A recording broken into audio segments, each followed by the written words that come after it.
ফাতেমা ওমরের বাড়ির বারান্দা। বাইরে মুষলধারে বৃষ্টি পড়ছে, আকাশ মেঘাচ্ছন্ন, চারপাশে কাদা। ওমর ও ফাতেমা জান্না দিয়ে বৃষ্টি দেখছে। ভাইয়া দেখো না, বৃষ্টিতে পুকুরটা পুরো ভরে গেছে। পুকুরের শাপলাগুলো কেমন মাথা উঁচিয়ে হাসছে। কি সুন্দর লাগছে না ওদের দেখতে, বলো? হ্যাঁ ফাতেমা, দৃশ্যটা সুন্দর কিন্তু ভয়ঙ্করও বটে। আব্বু বলছিলেন কদিনের বৃষ্টিতে গ্রামের নিচু জমিগুলো সব ডুবে গেছে, অনেকের ঘরে পানিও উঠে গেছে। তখন সে সময় তাদের মা চলে আসে আর বলে, এই যে তোমরা দুই ভাই বোন এখান থেকে প্রকৃতির দৃশ্য দেখছো, ঠিক আছে, কিন্তু আজ একদম বাইরে বের হওয়ার চিন্তা করবে না। বৃষ্টির সময় সাপের গর্তে পানি ঢুকে যায়, তাই ওরা আশ্রয়ের খোঁজে মানুষের ঘরে, রাস্তায়, বাঁশঝাড় ও জঙ্গলে গিয়ে আশ্রয় নেয়। আম্মু, সাপ কি মানুষকে ভয় পায় না? ওরা কেন আমাদের কামড়াতে আসে বলো তো? সাপ ইচ্ছে করে কামড় দেয় না মা। ওরা যখন খুব বেশি ভয় পেয়ে যায়, কেউ ওদের ক্ষতি করতে চায়, তখনই ওরা আত্মরক্ষার জন্য কামড় দেয়। আর শয়তান তো সবসময় সুযোগ খোঁজে মানুষের ক্ষতি করার। তখন সেখানে ফাতেমার বাবা আসে আর বলে, ঠিক বলেছ আয়েশা, আমাদের প্রিয় নবী রাসূল সাল্লাল্লাহু আলাইহি ওয়াসাল্লাম বলেছেন ঘরের ভেতরেও বিষধর প্রাণী থাকতে পারে, তাই আমাদের সবসময় সতর্ক থাকা উচিত। সাবধানতা অবলম্বন করাও ঈমানের অঙ্গ।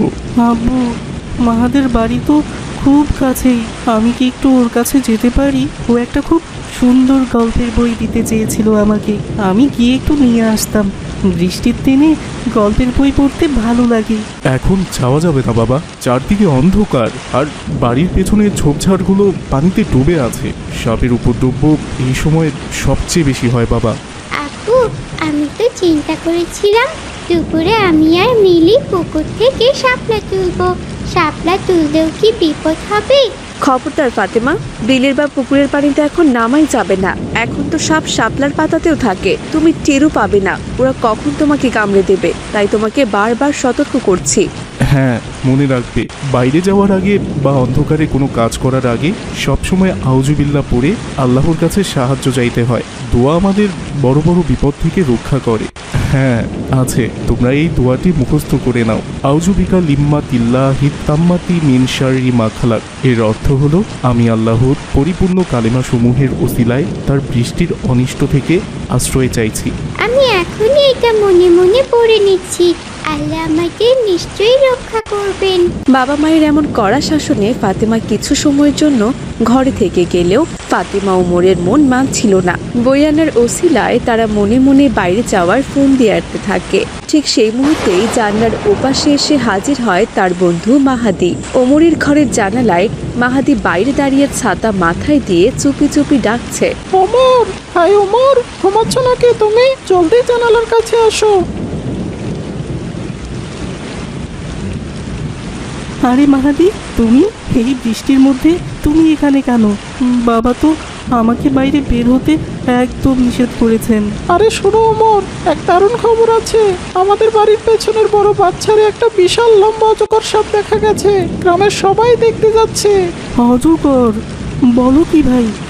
ওটা তো অনেক বড় আর ভয়ঙ্কর সাপ। মামা তো শুনেই গা শিরশির করছে। আরে আমরা তো কাছে যাব না, দূর থেকে দেখে চলে আসবো। এত বড় একটা সাপ দেখার সুযোগ কি সবসময় পাওয়া যায় বলো? কিন্তু আম্মু যদি জানতে পারে আমি বাইরে গেছি, তাহলে তো আমার 12টা বাজাবে। আর সাপের ব্যাপার তো আছেই, আব্বুও খুব সতর্ক করেছেন। আরে 2 মিনিটের ব্যাপার, তোমার মা রান্নাঘরে ব্যস্ত, তুমি চট করে গিয়ে দেখেই চলে আসবে, কেউ টেরও পাবে না। আচ্ছা ঠিক আছে, দাঁড়াও, আমি জুতোগুলো পরিনি। খালি পায়ে বাইরে যাওয়া এখন একদমই ঠিক হবে না। হ্যাঁ, জুতো নাও, আর তোমার ওই ছোট টর্চটাও সঙ্গে নিও। দিনের বেলা হলেও পাশের ছাদের ভেতরে বেশ অন্ধকার থাকে। একটু সতর্কভাবে যেতে হবে, ফাতেমা যেন খবরটা না পায়। ও যদি জানে, সেও বাইরে চলে যাবে।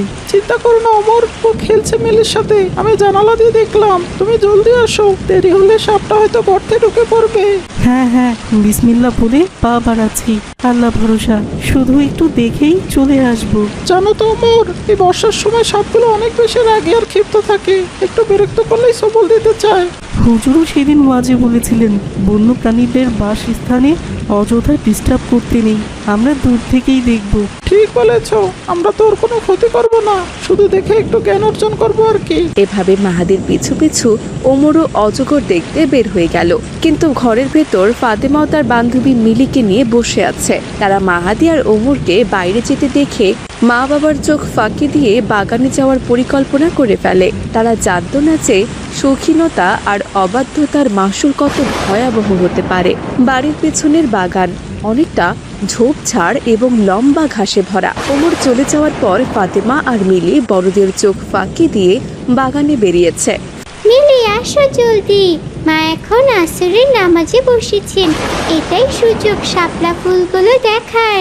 ফাতেমা, আমার কেমন জানি ভয় লাগছে। চারদিকের ঘাসগুলো অনেক লম্বা হয়ে গেছে আর মাটিও কেমন পিচ্ছিল, দেখেছো? আরে ভয়ের কিছু নেই, ওই দেখো ঝোপের আড়ালে কি সুন্দর বেগুনি রঙের ফুল ফুটেছে, ওগুলো না নিয়ে আমি ফিরবো না আজ। কিন্তু তোমার মা তো তোমাকে বারবার করে বারণ করেছে। ফাতেমা, চলো আমরা ঘরে চলে যাই। তুমি সবসময় এত ভয়ে কেন থাকো মিলি, বলো তো? দেখো না, আমি তো আগে আগে যাচ্ছি, আমার সাথে থাকলে কোনো ভয় নেই। ফাতেমা, তুমি যে খালি পায়ে বের হলে, সাপের কথা কি ভুলে গেলে? আরে জুতো পরতে গেলে শব্দ হতো, মা শুনে ফেলতেন।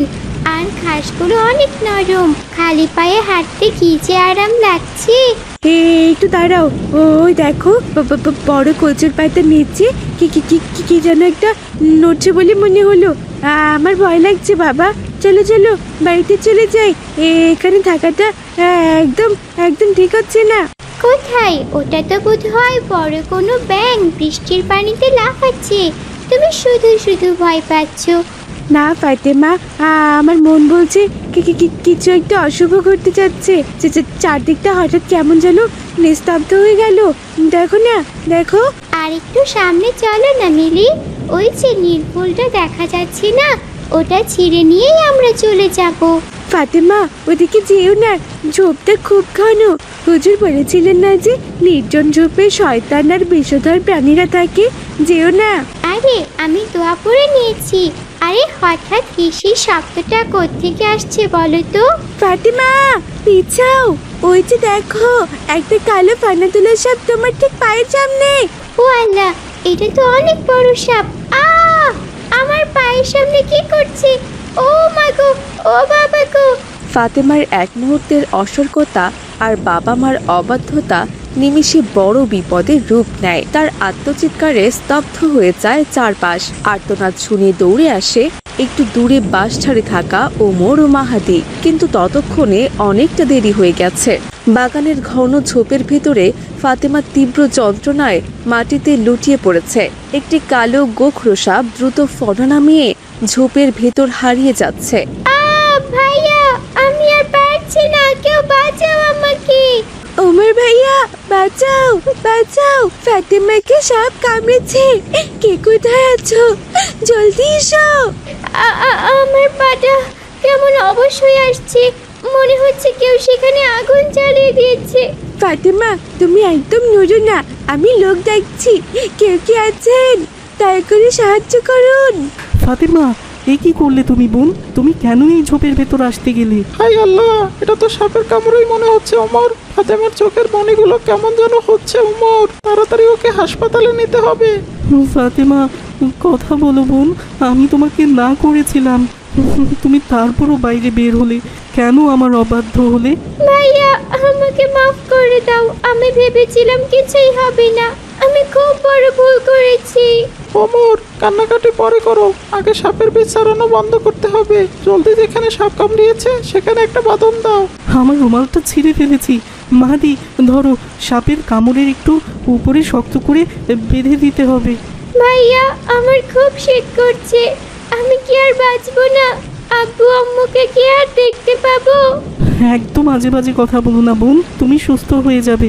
আল্লাহকে ডাকো আর মনে মনে কলমা পড়তে থাকো। লা ইলাহা ইল্লাল্লাহু মুহাম্মাদুর রাসূলুল্লাহ। ভাইয়া, আমার খুব ঘুম পাচ্ছে, আমি চোখ খোলা রাখতে পারছি না। ওমর, খবরদার ওকে ঘুমাতে দিও না, সাপের বিষে ঘুমিয়ে পড়া মানে নিশ্চিত মৃত্যু। ওকে ঝাঁকুনি দিয়ে রাখো। আব্বু, আব্বু, তোমরা কোথায়? আমাদের ফাতেমা আমাদের ছেড়ে চলে যাচ্ছে, জলদি আসো। ওমরের এমন আর্তনাদ পুরো বাড়িতে হাহাকার ছড়িয়ে দেয়। খবর পেয়েই তার মা বাবা এবং হুজুর ছুটে আসেন। বিষধর সাপের নীল বিষ ফাতেমার রক্তে মিশে যখন তার জীবন প্রদীপ নিভিয়ে দিতে চাইছে, তখনই শুরু হয় ফাতেমার বাঁচার এক আপ্রাণ লড়াই। ঠিক সেই মুহূর্তে হাসপাতালের অ্যাম্বুলেন্সের সাইরেন শোনা গেল। কিন্তু কাদা আর এই বৃষ্টির মধ্যে হাসপাতালে কি সময় মতো পৌঁছানো সম্ভব, নাকি ফাতেমার এই জেদ আর অবাধ্যতাই হতে যাচ্ছে ফাতেমার জীবনের শেষ অধ্যায়? ফাতেমা কি পারবে মৃত্যুর দুয়ার থেকে ফিরে আসতে? ওমরের এক ভুলের মাসুল কি সারা জীবন দিতে হবে? জানতে হলে দেখুন এই গল্পের পরবর্তী শিহরণ জাগানো পর্ব 2।